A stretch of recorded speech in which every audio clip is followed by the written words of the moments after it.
Welcome back to Giant Monster Games. I'm Adrian, and we are playing Paradox Elves again. We are on the play. So, what do I think of this opening hand? Mana Dork, other Mana Dork, Joraga Warcaller. Yeah, I think we can keep this. This is not that bad. As long as we have a forest and some Mana Dorks, that is 99% of the time. Goodbye us. So let's play this guy, tapping some land, getting him into play, and shipping it to our opponent's turn. Let's see what they are going to play on us, or on us? Are they going to play on us? Well, you know what I mean.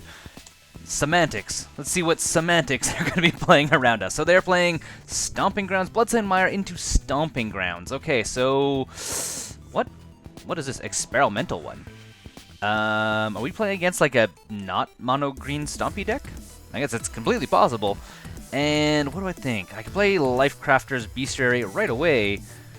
Yeah, do I want to do that?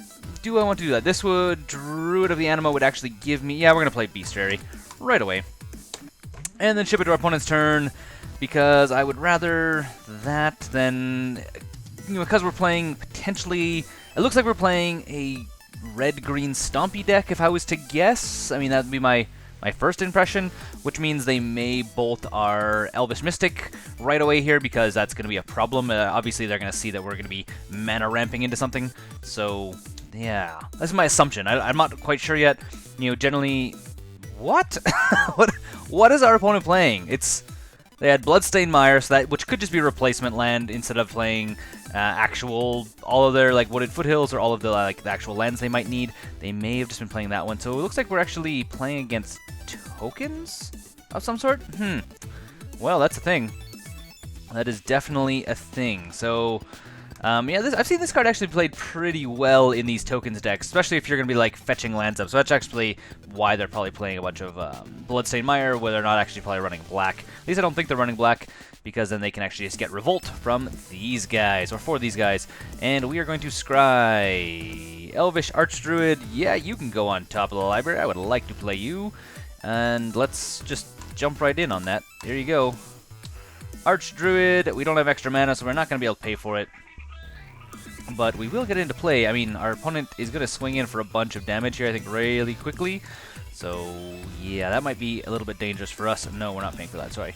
I'm forgetting to hit no. So, yeah, I mean, next turn we can get Archdruid. So next turn we could probably play Druid of the Anima, then followed up with 3 mana for this guy. Druid of the Anima, draw a card. That's a possibility. We could also Harmonize, which I don't really want to do. The other option would be to Joraga Warcaller for 2 as well. We'll see. There's a bunch of options. We do have options. We're going to be having to deal with a bunch of 1/1 counters. So, hey, another Bloodstained Mire. Which I'm assuming our opponent is also running Hardened Scales in his deck, because that's very common to be seen when you're playing a counters deck. So, yeah. I actually was building a counters deck for quite a while, and actually threw it up in voting for a while, and didn't really get that good a response. I mean, people are not, or weren't as interested in seeing a counters deck as they were seeing kind of weird, wacky, kind of sort of okay decks like this one, which is sometimes good, sometimes mediocre. 3, 4, 5, 6, 7. We're going to take it, go to 10. No blocks. Hopefully our opponent doesn't bolt our Archdruid, which they could do. They could. They have 4 cards in hand. I'm assuming they would have done it last. They would have probably... no, they didn't have land, so we'll see. I'm not really sure what our opponent's going to do yet. Bolt is always an option. Not an option I'd like to see. And why is he Bloodstained Miring on our turn? He must actually have something. He probably needs a land, actually, to play a 3-drop this turn. We'll find out really soon here, I'm sure. Sacred Foundry. Yep, he has all of the manas. 2 of them each. And he plays what? Hidden something or other. Revolt. Oh, so you get 2 mana. That's neat. So, kind of fun. I mean, it's doing the Revolt thing, which works, I guess. You have to use a lot of fetch lands, which, I mean, we haven't attacked our opponent, and they're already at 11. Okay, Spirit Guide, playing it, not discarding it. That's interesting. What do we got on top of our library? A Llanowar Elves. Now, we could play Llanowar Elves, but I think we're going to put it on the bottom of our library, because I would rather Lifecrafter's Bestiary. Not really what I want to draw. So what do I think? I could Joraga Warcaller for... That's rough. If I would have kept the Llanowar Elves, I actually would have been in a better situation right now. Because we are going to need... So, what do I think? I could Joraga Warcaller for... this would make him a 3-3. I'm just kind of thinking, like, what I can do? So I could Joraga Warcaller for... I could also...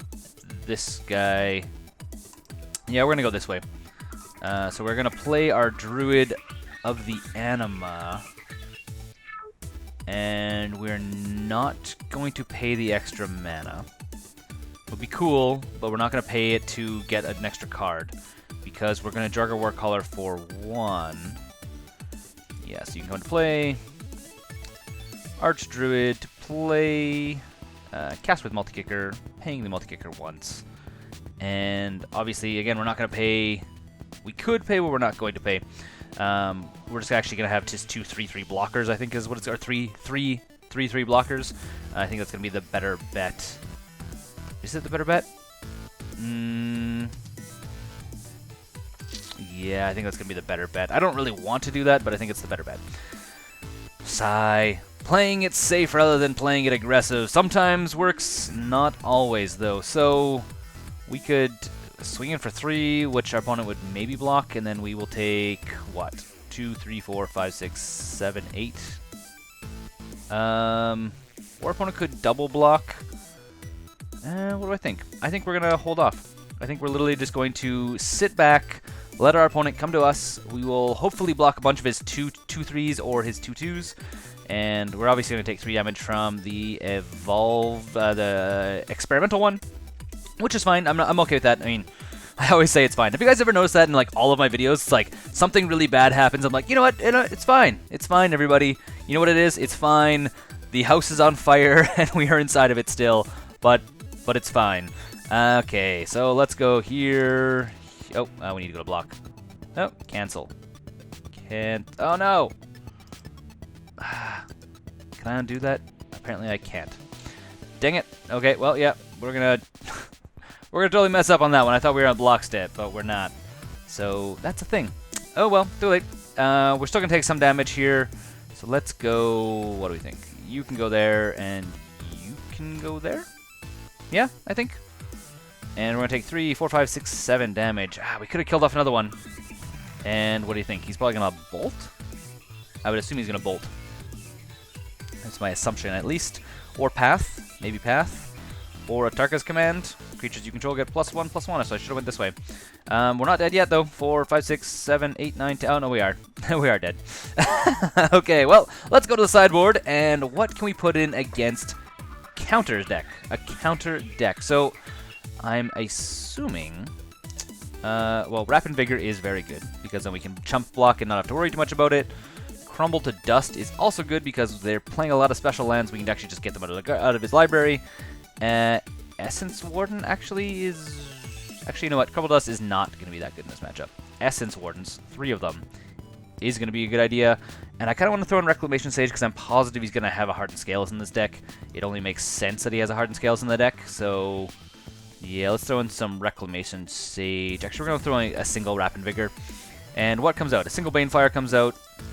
The Gilt-Leaf Archdruids come out, and we're more focusing on surviving than going off, so we can take out a single Harmonize, and what else? Let's scroll down here for a second. Where are you? Yeah, I think we're going to take out 2 of the Arbor Elves. They are... Actually, no, we're going to take out a single Arbor Elf and a single Elvish Visionary. Kind of just take a little bit from everywhere so we're not losing too much value across the board. And submit it, run it back. Game 2, let's see if we can actually get the upper hand on our opponent. Yes, we are going to play first. So we're playing against a token crazy deck. This is okay. We're going to keep it. It's, again, it's a little bit slow. Because it's actually like the exact same we had last time. So depending on what our opponent ends up playing, if our opponent has a good opening hand, we are going to be in a little bit of a dangerous spot again. So we're going to see. We're going to see. We are going to see. Okay, our turn. Let's just do the same thing we did last time. Play our elf and then ship it to our opponent's turn. Quick, fast. Okay, let's see what he does. Obviously doing the revolt thing. Let's open up these guys for you so you can see what is going on in graveyards. Oh wait, nothing's going on in the graveyards. Why did I open them up for you guys? Stomping Grounds. What is he going to play? Yep, Experimental one. Which is fine. And now, it'd be really cool if we drew, like, not an Arbor Elf. Actually, that's not bad. That's actually not bad at all. Okay, so Llanowar Elf, and then Arbor Elf. And then next turn we can actually play our Archdruid, which is going to be cool. It's going to be very cool. Yeah. I mean, this is a pretty good opening hand. And then next turn we'll actually be able to play so next turn Archdruid. Turn after is going to be Life Master's Bestiary, or maybe we'll just go for the Joraga Warcaller and just try and pump him a whole bunch and get a bunch of really big elves. That's another completely planned for turn 4. Other plan would be to play Bestiary and start drawing cards. Would be the other potential option. Hopefully, just outpace him on board state. But you know what? I don't think board state in numbers is actually going to do it. It's going to have to be size of creatures. That's going to be how we're going to have to win this game, because that was what happened last time. Is we had a lot of targets, we had a lot of stuff on the table, but we didn't have big enough stuff on the table. So it's going to be our focus is getting bigger elves to stop his 1/1 counter strategy. Let's see what happens here, though. So we can actually skip to our turn. I don't really need to wait for our opponent, as he's thinking what he wants to do. So he's wondering, what do I do against this elf deck? Goblin Guide. Huh. Well then.